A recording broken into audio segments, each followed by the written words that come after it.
Hello my dear friends, कैसे हो आप लोग। उम्मीद करता हूँ आप लोग अच्छे और स्वस्थ होंगे। आज हम लोग एसएससी सीएचएसएल एग्जाम 2022 में रीजनिंग से पूछे गए क्वेश्चन का 5वें प्रैक्टिस क्लास को भी बिल्कुल बेसिक से जानेंगे, ताकि जिसका भी बेसिक क्लियर नहीं है उसको भी काफ़ी अच्छी तरह से समझ में आ जाए। अगर आपने इससे पहले के क्लास को नहीं देखे हैं तो डिस्क्रिप्शन में लिंक दिया गया, उस लिंक पर क्लिक करके उस क्लास को देख लीजिए।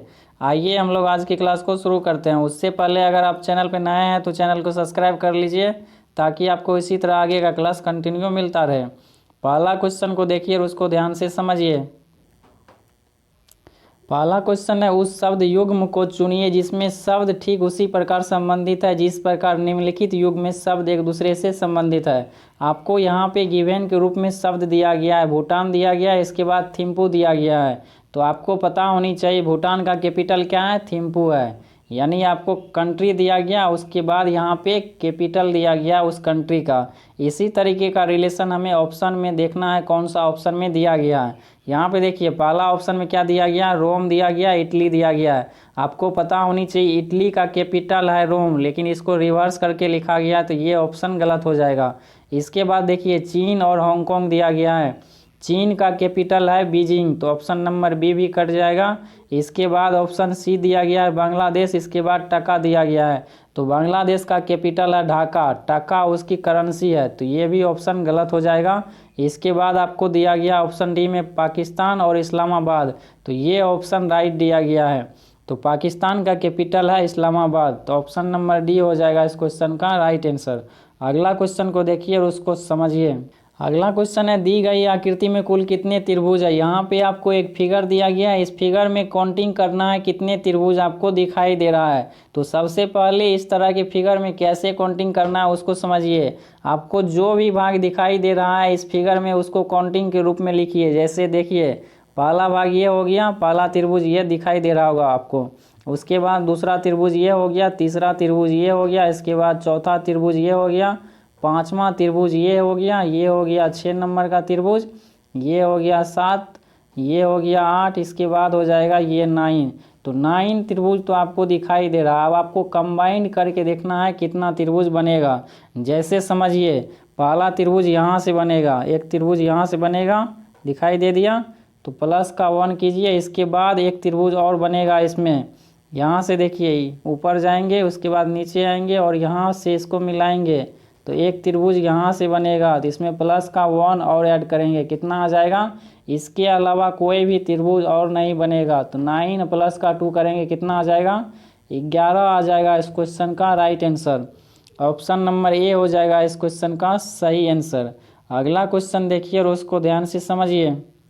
अगला क्वेश्चन है, एक कुट भाषा में डी.ओ. को 60 लिखा जाता है, पी.आई.ई. को 720 लिखा जाता है, तो इस कुट भाषा में सी.ए.टी. को कैसे लिखा जाएगा, यानी कैट को कैसे लिखा जाएगा, ये हमें फाइंड आउट करना है। तो सब यहाँ पे डी.ओ. को 60 लिखा जा रहा है, इसके बाद पी.आई.ई. को 720 लिखा जा रहा है, सी.ए.टी. को कैसे लिखा जाएगा ये हमें पता लगाना है। तो इसको समझिए। इतना तो आप लोगों को पता होगा कि डी का प्लेस वैल्यू होता है 4 और उसके बाद दिया गया ओ आता है 15 नंबर पे। इन दोनों को अगर मल्टीप्लाई करते हैं तो कितना आ जाएगा, 60 आ जाएगा, जो कि यहाँ पे 60 लिखा गया है संख्या के रूप में। इसी तरीके का रिलेशन यहाँ पे चेक करना है। पी का पोजीशन वैल्यू कितना होता है, 16 नंबर पे पी आता है। इसके बाद आई है तो आई आता है 9 नंबर पे और सबको मल्टीप्लाई करते हुए लिखना है। ई आता है 5 नंबर पे, इसको कैलकुलेट करेंगे कितना आ जाएगा, कैलकुलेट करने के बाद आ जाएगा यहाँ पे 720। आप लोग भी कैलकुलेट करके देख सकते हैं। इसी तरीके का रिलेशन हमें यहाँ जो वर्ड दिया गया है इसके बीच में बनाना है। तो यहाँ पे देखिए पहला लेटर क्या है कैट का, सी है, सी आता है 3 नंबर पे। इसके बाद है ए आता है 1 नंबर पे। इसके बाद है टी आता है कितने नंबर पे, 20 नंबर पे आता है टी।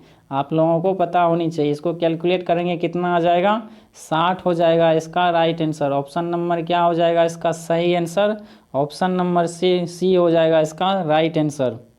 अगला क्वेश्चन है, निम्नलिखित आकृति में कितने लोग शिक्षित और धनवान है लेकिन प्रसिद्ध नहीं है। ध्यान से समझिएगा, शिक्षित होनी चाहिए, धनवान होनी चाहिए, लेकिन प्रसिद्ध नहीं होनी चाहिए। तो आपको यहाँ पे क्या करना है उसको समझिए। प्रसिद्ध में जितने भी लोग हैं इन सभी से आपको कोई मतलब नहीं है। तो इस वाले पार्ट को इस तरीके से आपको काट देना है। अब आगे समझिए क्वेश्चन में क्या कहा जा रहा है। क्वेश्चन में कहा जा रहा है कितने लोग शिक्षित और धनवान है लेकिन प्रसिद्ध नहीं है। तो शिक्षित भी होनी चाहिए, धनवान भी होनी चाहिए। तो धनवान का पार्ट हो गया ये। इसके बाद आपको देखना है शिक्षित का पार्ट हो गया ये। इन दोनों पार्ट में कौन सा संख्या जो दोनों में कॉमन है, तो आपको दिखाई दे रहा होगा संख्या के रूप में 3। तो 3 हो जाएगा इस क्वेश्चन का राइट आंसर। उम्मीद करता हूँ आप लोगों को समझ में आ गया होगा।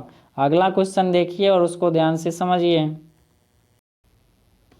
अगला क्वेश्चन है निम्नलिखित प्रश्न में दिए गए विकल्पों में से अलग अक्षरों को चुनिए। यहाँ पे आपको 4 ऑप्शन दिया गया। इन चारों में से आपको चेक करना है कौन सा ऑप्शन अलग दिया गया है। तो इसको कैसे करना है उसको ध्यान से समझिए।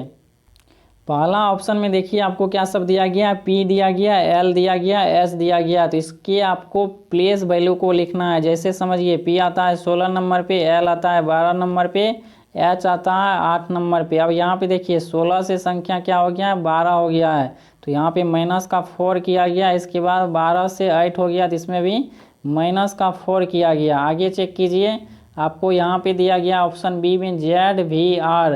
तो जेड का प्लेस वैल्यू आपको पता होनी चाहिए। 26 नंबर पे जेड आता है। इसके बाद वी आता है 22 नंबर पे। इसके बाद आपको कौन सा लेटर दिया गया, आर दिया गया। आर का प्लेस वैल्यू होता है 18।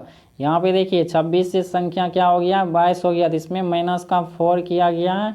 इसके बाद 22 से 18 हो गया, तो इसमें भी माइनस का 4 किया गया है। इसके बाद आगे चेक कीजिए ऑप्शन सी को। ऑप्शन सी में आपको दिया गया के जी सी। तो के आता है 11 नंबर पे, जी आता है 7 नंबर पे और सी आता है 3 नंबर पे। यहाँ पे देखिए 11 से 7 हो गया, तो माइनस का 4 किया गया। इसमें 7 से 3 हो गया, तो इसमें भी माइनस का 4 किया गया है। तो यहाँ पे आप देख पा रहे होंगे पहला ऑप्शन, ऑप्शन बी और इसके बाद ऑप्शन सी, इन तीनों में एक जैसा रिलेशन है। तो ऑप्शन डी हो जाएगा इस क्वेश्चन का राइट आंसर। इसको आपको चेक भी नहीं करना है और इसको टिक मार के आगे बढ़ना है, क्योंकि आपको समय को बचाना है। तो उम्मीद करता हूँ आप लोगों को समझ में आ गया होगा किस तरीके से इस तरह के प्रश्न को सॉल्व किया जाता है। अगला क्वेश्चन है निम्नलिखित प्रश्न में दिए गए विकल्पों में से संबंधित अक्षरों को चुनिए। यहाँ पे आपको लेटर का सीरीज दिया गया। इस लेटर के सीरीज में आपको ये चेक करना है कि कौन सा रिलेशन बन रहा है। तो सबसे पहले समझिए इसके बीच के रिलेशन को। यहाँ पे देखिए पहला लेटर क्या सब दिया गया, एन दिया गया, के दिया गया और दूसरा लेटर दिया गया जे और जी दिया गया है। तो पहला का रिलेशन पहले वाले लेटर के साथ में पहले बनाइए। तो एन का प्लेस वैल्यू क्या होता है, एन आता है 14 नंबर पे और जे आता है 10 नंबर पे। इन दोनों संख्या के बीच में कितना का डिफरेंस है, -4 किया गया इन दोनों संख्या के बीच में। इसी तरह पहला लेटर क्या है, एस है। एस में माइनस का 4 करेंगे तो आपको पहले पता होनी चाहिए एस का प्लेस वैल्यू। एस आता है 19 नंबर पे, 19 में माइनस का 4 करेंगे क्या आ जाएगा, 15 आ जाएगा। 15 नंबर पे कौन सा लेटर होता है, 15 नंबर पे लेटर होता है ओ। तो पहला लेटर हो जाएगा ओ। इसके बाद देखिए के और जी के बीच में बनाइए रिलेशन। तो के कितने नंबर पे आता है, के आपको पता होनी चाहिए 11 नंबर पे के आता है। और जी कितने नंबर पे आता है, 7 नंबर पे जी आता है। तो इन दोनों के बीच में भी माइनस का 4 किया गया। उसी तरह यहाँ पे हमें लेटर दिया गया है एफ। तो एफ का प्लेस वैल्यू होता है 6। 6 में से माइनस का 4 करेंगे क्या आ जाएगा, 2 आ जाएगा संख्या के रूप में। तो 2 प्लेस वैल्यू किसका होता है, 2 नंबर पे आता है पी। तो इसका राइट आंसर हो जाएगा ओ बी। तो ऑप्शन नंबर सी हो जाएगा इसका राइट आंसर। अगला क्वेश्चन है एक कूट भाषा में बी आर ई डब्ल्यू को 8 लिखा जाता है, सी ए एल एफ को 14 लिखा जाता है। इसके बाद आपको यहाँ पे दिया गया है डी ए डब्ल्यू एन को कैसे लिखा जाएगा। तो यहाँ पे समझिए बी आर ई डब्ल्यू को क्या लिखा जा रहा है, 8 लिखा जा रहा है। सी ए एल एफ को 14 लिखा जा रहा है। डी ए डब्ल्यू एन को कैसे लिखा जाएगा ये हमें फाइंड आउट करना है। तो सबसे पहले इसके लॉजिक को हमें समझना होगा। समझिए इसके बीच के लॉजिक को ध्यान से। यहाँ पे आपको कौन कौन सा लेटर दिया गया है, बी आर दिया गया, इसके बाद ई डब्ल्यू दिया गया है। तो आपको पता होनी चाहिए बी आता है कितने नंबर पे, 2 नंबर पे, आर आता है 18 नंबर पे। इन दोनों को आपस में प्लस कर देंगे तो कितना आ जाएगा, इन दोनों को प्लस करने पे आ जाएगा संख्या 20। इसके बाद आपको यहाँ पे माइनस दिया गया है तो माइनस कीजिए। ई आता है 5 नंबर पे और डब्लू आता है 23 नंबर पे। इन दोनों को जोड़ेंगे कितना आ जाएगा, दोनों को जोड़ने के बाद आ जाएगा संख्या 28। अब यहाँ पे देखिए 28 और 20 इन दोनों का डिफरेंस करेंगे तो कितना आ जाएगा, 8 आ जाएगा संख्या के रूप में, जो कि यहाँ पे संख्या लिखा गया 8। इसी तरीके का रिलेशन होनी चाहिए यहाँ पे जो लेटर सब दिया गया इनके बीच में। पहला लेटर क्या दिया गया है, पहला लेटर आपको दिया गया यहाँ पे आपको सी दिया गया, तो सी का प्लेस वैल्यू होता है 3, तो 3 लिखना है। इसके बाद ए कितने नंबर पे आता है, 1 नंबर पे आता है। इन दोनों को कर देना है आपस में प्लस। इसके बाद आपको यहाँ पे क्या दिया गया, बीच में दिया गया है माइनस, तो इसके जगह पे माइनस कीजिए। इसके बाद आपको लेटर दिया गया एल और एफ, तो एल आपको पता होनी चाहिए कितने नंबर पे आता है, एल आता है 12 नंबर पे, एफ आता है 6 नंबर पे। इन दोनों को आपस में जोड़ना है, तो यहाँ से कितना आ जाएगा, 4 आ जाएगा। इसके बाद माइनस आ जाएगा, 12 प्लस का 6 करेंगे 18 आ जाएगा। अब यहाँ पे देखिए इन दोनों संख्या के बीच में डिफरेंस किया गया है, दोनों का अंतर किया गया है, तो अंतर करेंगे तो कितना आ जाएगा, 14 आ जाएगा। प्लस माइनस का यहाँ पे जिक्र नहीं किया गया है, ठीक है। इसी तरीके का रिलेशन हमें यहाँ जो लेटर सब दिया गया इनके बीच में बनाना है। यहाँ पे देखिए आपको लेटर सब दिया गया, डी दिया गया, ए दिया गया, इसके बाद डब्ल्यू दिया गया, एन दिया गया, तो आपको पता होनी चाहिए डी कितने नंबर पे आता है, 4 नंबर पे डी आता है। इसके बाद प्लस कीजिए, ए आता है 1 नंबर पे। इन दोनों को आपस में जोड़ना है। इसके बाद बीच में माइनस दिया गया, इसके बाद डब्ल्यू दिया गया, तो डब्ल्यू आपको पता होनी चाहिए 23 नंबर पे डब्ल्यू आता है।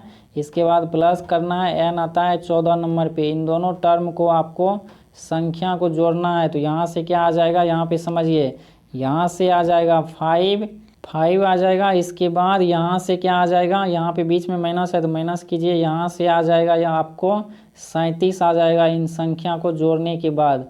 अब आपको यहाँ पे डिफरेंस करना है इसका, तो अंतर कितना आ जाएगा, दोनों का अंतर हो जाएगा संख्या के बीच में 32 का। तो ऑप्शन नंबर क्या हो जाएगा इसका right answer, option number B हो जाएगा इस क्वेश्चन का करेक्ट आंसर। उम्मीद करता हूँ आप लोगों को समझ में आ गया होगा। अगला क्वेश्चन है, कितने कांच ऐसे हैं जो फोन और कलम दोनों है। तो यहाँ पे समझिएगा, ये जो आकृति आपको त्रिभुज का दिखाई दे रहा है ये किसको दर्शा रहा है, ये दर्शा रहा है कांच को यानी ग्लास को। इसके बाद आपको दिखाई दे रहा होगा एक आकृति आयत का, ये किसको दर्शा रहा है, ये दर्शा रहा है फोन को। इसके बाद आपको दिखाई दे रहा होगा एक सर्कल, ये सर्कल किसको दर्शा रहा है, ये सर्कल दर्शा रहा है पेन को। इतना समझ में आ गया, आगे समझिए। अब आपको क्वेश्चन में कहा जा रहा है कितने कांच ऐसे हैं जो फोन और कलम दोनों है, तो आपको सिर्फ कांच वाले पार्ट को देखना है, ऐसा कौन सा संख्या है जो फोन का भी है और पेन का भी है। तो यहाँ पे आपको संख्या दिखाई दे रहा होगा 11। 11 एक ऐसा संख्या है जो फोन के भी एरिया में आ रहा है और पेन के भी एरिया में आ रहा है और ग्लास के भी एरिया में आ रहा है। तो ऑप्शन नंबर क्या हो जाएगा इसका right answer, option number A हो जाएगा इस क्वेश्चन का राइट आंसर। अगला क्वेश्चन है, एक खास कोड भाषा में INCH को CXID लिखा जाता है, उसी भाषा में HUGE को कैसे लिखा जाएगा। यहाँ पे आपको लेटर का सीरीज दिया गया है INCH, इसको क्या लिखा जा रहा है, CXID लिखा जा रहा है। इसके बाद HUGE को क्या लिखा जाएगा, ये आपको फाइंड आउट करना है। तो इसका राइट आंसर क्या होगा ये हमें कमेंट बॉक्स में बताइएगा। मिलते हैं हम लोग अगली क्लास में, तब तक के लिए चैनल पे नया है तो चैनल को सब्सक्राइब कर लीजिए और वीडियो को लाइक एंड शेयर कीजिए।